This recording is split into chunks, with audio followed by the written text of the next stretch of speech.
SCR মানে কি না সিলেক্টিভ ক্যাটালাইটিক রিডাকশন, ঠিক আছে। এসসিআর সিলেক্টিভ ক্যাটালাইটিক রিডাকশন, এই যে ক্যাটালাইটিক বলছি এই কথাটা এসেছে কোথা থেকে, ক্যাটালিস্ট থেকে, ঠিক আছে।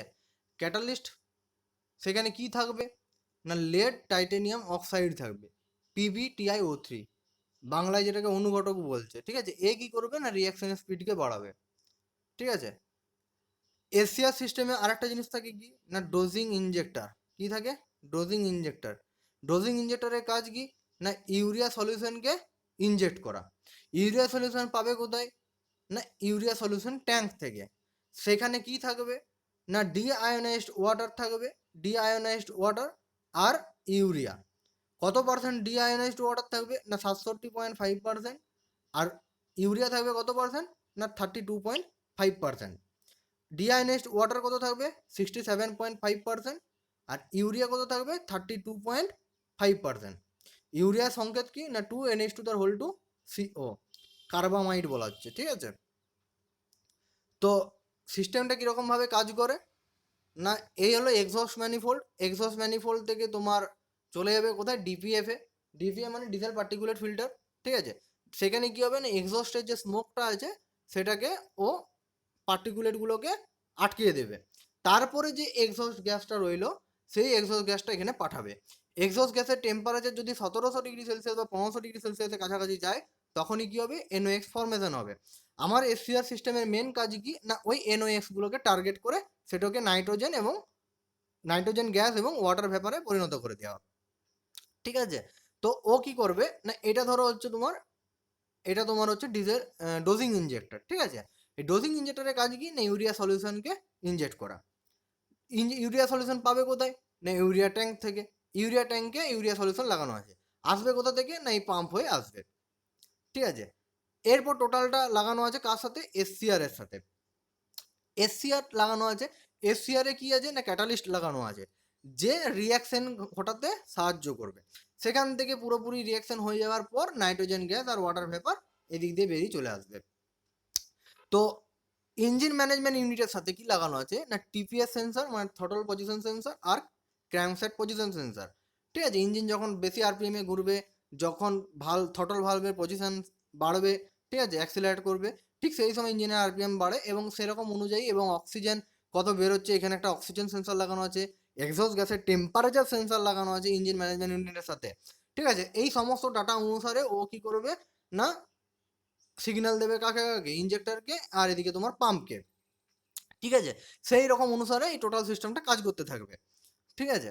এরপর এই যে ইউরিয়া সলিউশনটা যখন এখানে ফেলা হলো এক্সহস্ট গ্যাসের টেম্পারেচারের দরুন কি হচ্ছে না অ্যামোনিয়া গ্যাস এবং কার্বন ডাইঅক্সাইড গ্যাসে পরিণত হচ্ছে। এই যে অ্যামোনিয়া গ্যাস তৈরি হলো এই অ্যামোনিয়া গ্যাসটা নাইট্রোজেন অক্সাইডের সঙ্গে রিয়াকশন করবে কোথায় এসসিআর এর ভেতরে। এসসিআর এর ভেতরে রিয়াকশন করবে। এসসিআর এর ভেতরে যখন রিয়াকশন করবে তখন এই NOxটা ভেঙে যাবে কিসে কিসে নাইট্রোজেন গ্যাসেতে এবং ওয়াটার ভেপারে। কি বলছি বুঝা গেছে? এটা হলো টোটাল সিস্টেমটা এসসিআর। এখন নতুন নতুন যে গাড়িগুলো আছে সেখানে ইজিআর সিস্টেমও লাগানো আছে, এসসিআর সিস্টেম লাগানো আছে। লরি বাস এগুলো হেভি হেভি ইঞ্জিন যেগুলো, ঠিক আছে, যেগুলো মালপত্র বহন করে গুডস ক্যারিয়ার যেগুলো সেগুলোতে এগুলো লাগানো আছে। সেখানে NOx ফরমেশনও হলো না, আবার ইজিআর লাগানো হলো, ফলে টোটালটা একটা পলিউশন কম হওয়ার সম্ভাবনা যাকে বলা হয়, মানে একদমই পলিউশন যাকে হবে না এরকম ধরনের সিস্টেম আর কি। ইজিআর সিস্টেম প্লাস এসসিআর সিস্টেম এই দুটো যদি লাগিয়ে দাও তাহলে কি হবে গাড়িতে একদমই পলিউশন আসবে না। কেননা কার্বন ডাইঅক্সাইডকে বারবার ঘুরানো হচ্ছে, দিয়ে রিসার্কুলেট করে কি করা হচ্ছে সেখানে নাইট্রোজেন ফরমেশন হতে বাধা দেওয়া হচ্ছে। তবুও যে পরিমাণ নাইট্রোজেন অক্সাইড ফরমেশন হলো সেই পরিমাণ নাইট্রোজেন অক্সাইডকে কে ছেঁকে দিল এসসিআর ছেঁকে দিল। কি বলছি বুঝা গেছে? এসসিআর কি করলো এটা দুটোকে ভেঙে দিল। এটা পুরোপুরি কেমিক্যাল বেসড, এসসিআর সিস্টেমটা পুরোপুরি কেমিক্যালি বেসড, ঠিক আছে।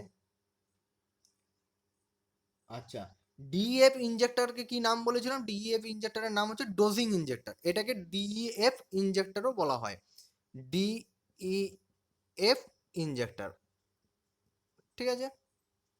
এই ডিইএফ ইনজেক্টরের আরেকটা নাম হচ্ছে তোমার ডোজিং ইনজেক্টর,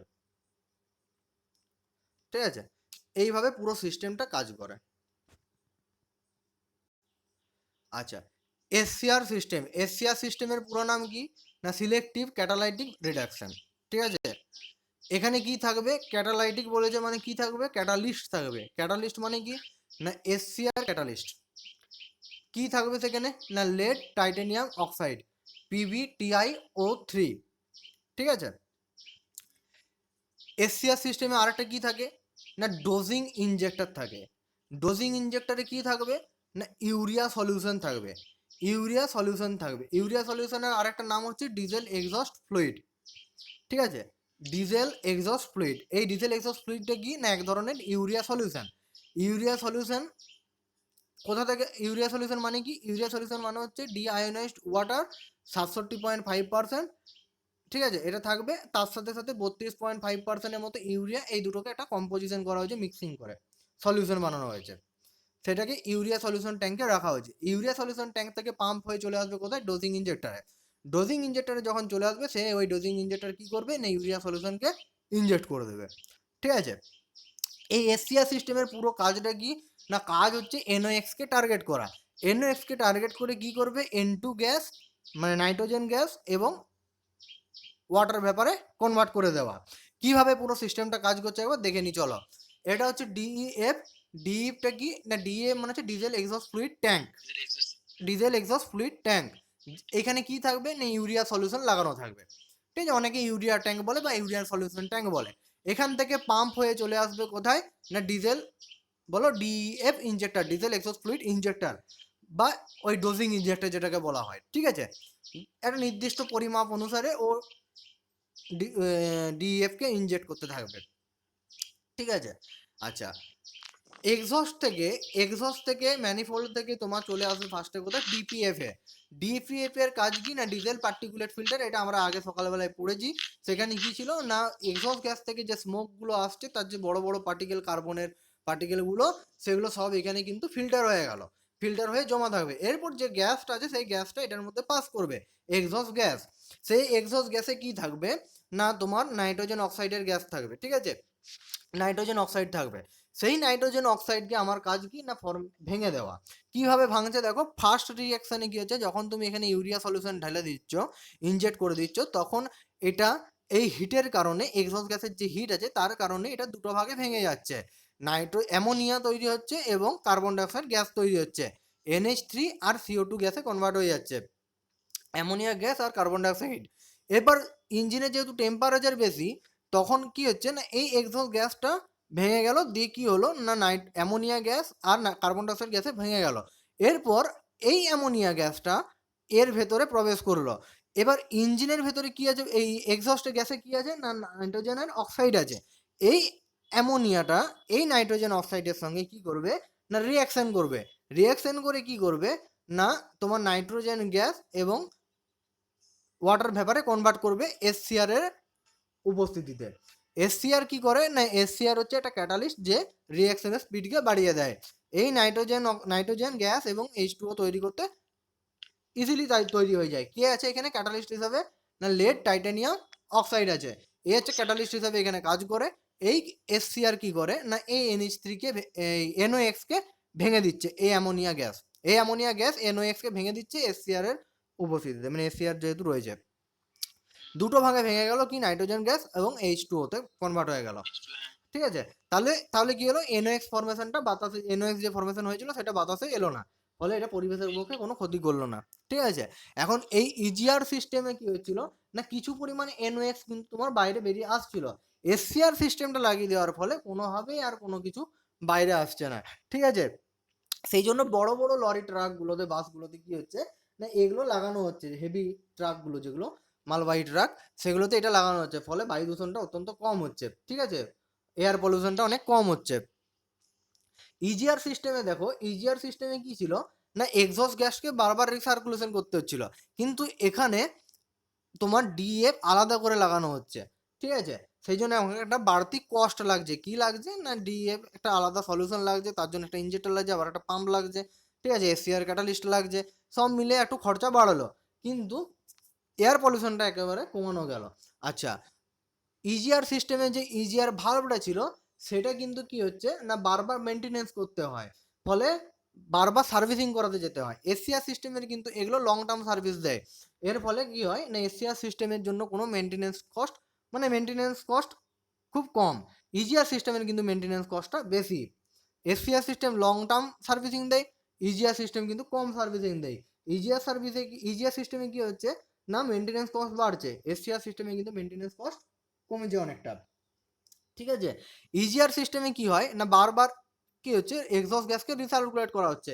এক্সস্ট গ্যাসে যেহেতু কার্বন ডাইঅক্সাইড গ্যাস আছে, সেই জন্য কি করছে না, ওই ইঞ্জিনের ভেতরে টেম্পারেচারটাকে অ্যাবজর্ব করে নিচ্ছে। ইজিআর গ্যাস কি করছে না, ওই CO2 গ্যাস করছে ইঞ্জিনের ভেতরে টেম্পারেচারকে অ্যাবজর্ব করে নিচ্ছে। টেম্পারেচার বাড়তে পারছে না, কিন্তু ইঞ্জিনের আরপিএম বাড়ছে, ফলে কি হচ্ছে না, ইঞ্জিনের যে টোটাল এফিসিয়েন্সি সেটা কিন্তু অনেকটা কমে যাচ্ছে। এসসিআর সিস্টেম লাগানোর ফলে কি হচ্ছে না, ইঞ্জিনের এফিসিয়েন্সি কিন্তু অনেকটা বাড়ছে। ঠিক আছে, মোর পাওয়ার প্রডিউস হচ্ছে, কেন না এক্সস্ট গ্যাস রিসার্কুলেশনের জন্য অতটা পাঠানো হচ্ছে না, কিছু পরিমাণ এক্সস্ট গ্যাস পাঠিয়ে দেওয়া হচ্ছে বা ছেড়ে দেওয়া হচ্ছে বাকিটা। ঠিক আছে, যেটাতে সামান্য পরিমাণ NOx ফর্মেশন কম হচ্ছে। ব্যাস এটাই হলো টোটাল কাজ। ঠিক আছে, এখানে ফুয়েল বেশি কম খাবে, এগুলো আর কি ব্যাপার রয়েছে, আর কিছু নেই। ঠিক আছে, ইজিআরটা রিলায়েবল নয় বেশি, ডিউরেবিলিটি বেশি নয়, এগুলো মোটামুটি রয়েছে। অ্যাডিশনাল ফ্লুইড লাগছে তোমার এটাতে ইজিআর সিস্টেমে কোনো কিন্তু অ্যাডিশনাল ফ্লুইড লাগছে না। ঠিক আছে, এটাই হলো টোটাল ব্যাপারটা।